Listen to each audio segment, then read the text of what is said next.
Assalamualaikum warahmatullahi wabarakatuh. Kembali lagi bersama Bang Bet yang selalu menceritakan kisah-kisah mistis dan tragedi yang pernah terjadi sambil menggambar sebuah ilustrasi. Beberapa waktu lalu, Bang Bet telah menceritakan suatu tragedi berdarah yang melibatkan dukun, pemuka agama, dan sosok misterius ninja.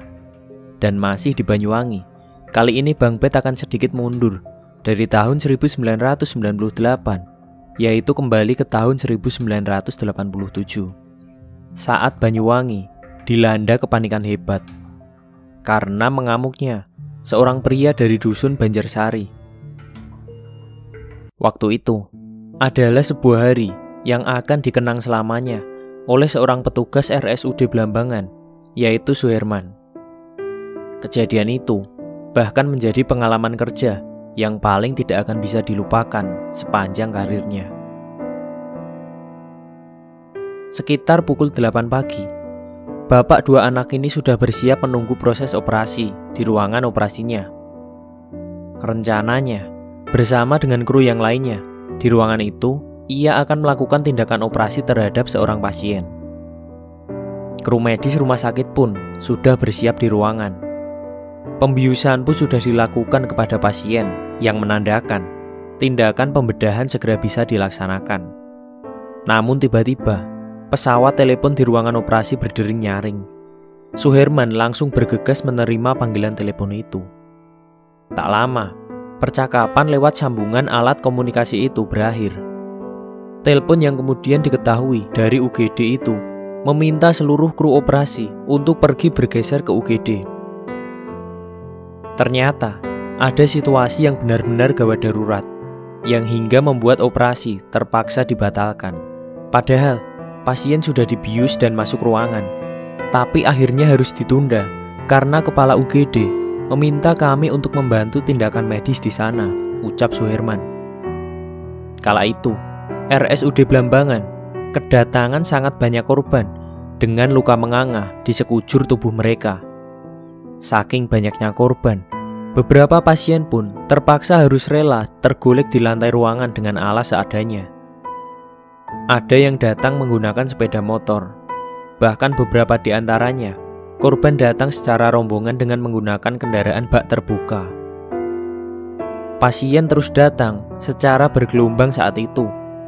Ada korban yang masih anak-anak, hingga lelaki yang sudah lanjut usia. Dikatakan, mereka semua adalah korban pembacokan oleh seorang pria bernama Wirjo. Ada yang mengalami luka di bagian kepala, leher, pundak, tangan, perut, hingga luka sabetan di kaki. Tragisnya, ada beberapa korban yang datang ke UGD dalam kondisi sudah meninggal dunia. Pasien yang sudah meninggal langsung dipindahkan ke kamar mayat. Dan ini membuat situasi kamar mayat sangat mengerikan.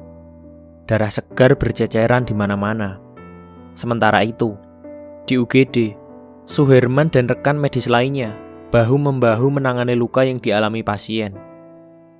Tak hanya tim medis rumah sakit, aparat dari TNI dan Polri juga turut membantu korban dengan menjadi sukarelawan. Tentang si Wirjo ini, Bang Bet akan menjelaskan dahulu tentang latar belakang kehidupan Wirjo. Wirjo adalah seorang petani berusia 40 tahunan. Ia merupakan anak kelima dari 9 bersaudara dan memiliki istri bernama Idaroh. Namun mereka tidak dikaruniai seorang anak pun. Di desanya, Wirjo diketahui sebagai sosok pria yang sangat temperamen. Ia bisa langsung mengacungkan celurit hanya karena suatu perdebatan kecil. Ditambah lagi, ia juga gemar sekali mabuk dan main judi. Kehidupannya pun juga tak baik, terutama secara ekonomi. Kalau menurut cerita yang ada, Wirjo sebenarnya cukup kaya karena punya banyak warisan dari orang tuanya. Namun hobi laknatnya membuat diri dan keluarganya hidup dalam keprihatinan. Tak hanya tukang marah-marah dan apa-apa celurit, Wirjo juga diceritakan punya watak yang angkuh dan gengsian. Ia akan sangat tersinggung kalau dibanding-bandingkan soal harta. Sayangnya, sifat gengsi besarnya itu tidak dibarengi dengan usaha. Masih saja, Wirjo suka mabuk dan berjudi. Pertengkaran pun menjadi makanan sehari-hari di keluarga ini. Dan seperti biasa, ujung-ujungnya ia selalu mengancam dengan celurit. Bahkan dahulu, pernah suatu ketika ia sudah tidak lagi punya uang. Ia pun meminta uang kepada ibunya. Namun karena tidak diberi, Wirjo murka. Hingga nyaris saja ia membunuh ibunya dengan sebuah keris. Untung saja kala itu ibunya bisa menghindar. Sebenarnya, Wirjo juga pernah merantau keluar kota. Ia pernah bekerja sebagai sopir forklift di sebuah pabrik kertas. Namun tak lama ia bekerja, ia dipecat karena menabrakkan forkliftnya ke tembok pabrik. Dan menurut pengakuan seorang rekannya, ia melakukannya dengan sengaja karena ia sedang marah. Hingga akhirnya ia kembali ke kampung halamannya dan melanjutkan hidupnya sebagai seorang petani. Selain temperamental dan berperilaku tidak seperti pemuda kebanyakan, Wirjo juga ternyata memiliki selera makan yang tidak normal. Berdasarkan cerita pamannya, Wirjo pernah menanak nasi dari 5 kg beras. Dan bermodal 1 botol minyak goreng, ia kemudian memasak nasi goreng dari hasil menanak nasi 5 kilo itu. Ajaibnya, nasi goreng segunung itu habis disantap oleh Wirjo seorang diri. Meski akhirnya, kebanyakan makan membuat dirinya tak bisa jalan karena kekenyangan. Saya harus berendam di air sungai, biar kenyangnya hilang, ujarnya. Menurutnya, berendam di sungai akan mampu untuk menghilangkan rasa kenyangnya. Bahkan dalam sebuah kesempatan, selera makannya yang meledak-ledak ini nyaris membuat pemilik warung di sekitar Perliman saat itu takut nasinya tidak terbayar. Namun penjual itu juga takut kepada Wirjo jika ia menyinggung soal uang. Wirjo yang makan bersama sang paman mampu menghabiskan 5 porsi nasi dalam waktu yang cepat. Bahkan 1 piring makanan dedeh atau darah sapi beku yang dimasak juga disukainya. Rasanya yang empuk malah menambah selera makannya yang sudah tidak wajar. Sutejo pun hanya bisa mengelus dada kala itu saat melihat proses makan Wirjo. Dia itu orangnya keras, tapi ada nyelenehnya juga, ungkap sang paman. Lewat keterangan Sutejo ini pula, penyebab Wirjo berubah menjadi sang pembantai mulai terkuak. Tepatnya 2 hari sebelum pembantaian itu, Wirjo diketahui oleh pamannya sedang mengasah jumret miliknya. Itu adalah sebuah alat yang biasa digunakan untuk memotong rumput, yang memiliki bentuk mirip celurit, namun hanya miring di bagian ujungnya. Ia pun bertanya, apa alasan Wirjo mengasah alat itu? Jawaban yang keluar dari mulut Wirjo pun ternyata cukup singkat, yakni untuk menjaga diri. Sementara itu, insiden berdarah ini pun bermula dari kemarahan Wirjo terhadap istrinya. Kala itu Darmi, seorang warga yang menyaksikan kejadian itu pun menceritakan. Saat itu, istri Wirjo sedang menyanggul di sawah. Kemudian Wirjo pun datang dengan menuntun seekor sapi. Wirjo saat itu meminta sang istri untuk bergeser agar tidak tertabrak oleh sapi yang sedang dibawanya. Namun jawaban sang istri malah membuat Wirjo muntap. Istrinya berkata, "Nggak bakalan ditabrak, kan masih ada ruang yang sela," kenang Darmi. Mendengar jawaban itu, Wirjo pun marah sejadi-jadinya. Tongkat pecut yang digunakan untuk memukul sapi justru dipukulkan kepada istrinya. Pukulan bertubi-tubi itu rupanya membuat perempuan itu langsung kabur. Ia berlari ke rumah orang tuanya di desa Kemiren, kecamatan Gelagah. Melihat istrinya pergi, Wirjo yang kalap segera mencari istrinya ke rumahnya. Karena tidak ketemu di rumah, ia kemudian berjalan menuju rumah mertuanya. Di sana, ia pun mengamuk dan mencari istrinya. Bahkan seorang hansip di desa itu sampai tak berani menenangkan, ujar Sutejo. Dia pun kemudian pulang ke rumah untuk mengambil jumretnya. Tak lama, ia pun keluar dari rumahnya. Dengan ekspresi seperti kesetanan, mata merah melotot tajam, dan dengan membawa sebuah jumret, ia memulai aksi sadisnya. Kala itu, di halaman rumahnya, ia melihat dua orang anak berumur 4 tahun sedang bermain. Mereka adalah anak angkatnya yaitu Reni dan temannya Arbaiyah. Tanpa ancang-ancang, langsung saja Wirjo menyerang mereka. Wirjo melayangkan jumbretnya ke arah Reni. Untungnya Reni bisa menghindar dan jumbret itu malah mengenai Arbaiyah tepat di lehernya sampai hampir putus. Reni pun berhasil selamat karena ia langsung lari mencari pertolongan. Menurut beberapa cerita dari korban pertamanya ini, Wirjo sempat meminum darah si korban yang keluar dari lehernya dan entah apa tujuannya. Tak berhenti sampai di sini, ia langsung menuju ke rumah seorang tetangganya yang bernama Maskur. Wirjo masuk melalui pintu belakang, yang mana saat itu istri Maskur sedang memasak. Langsung saja, Wirjo menebas leher wanita itu dari belakang. Wanita paruh baya itu pun terkapar dengan leher hampir putus. Melihat itu, Maskur berusaha melawan Wirjo.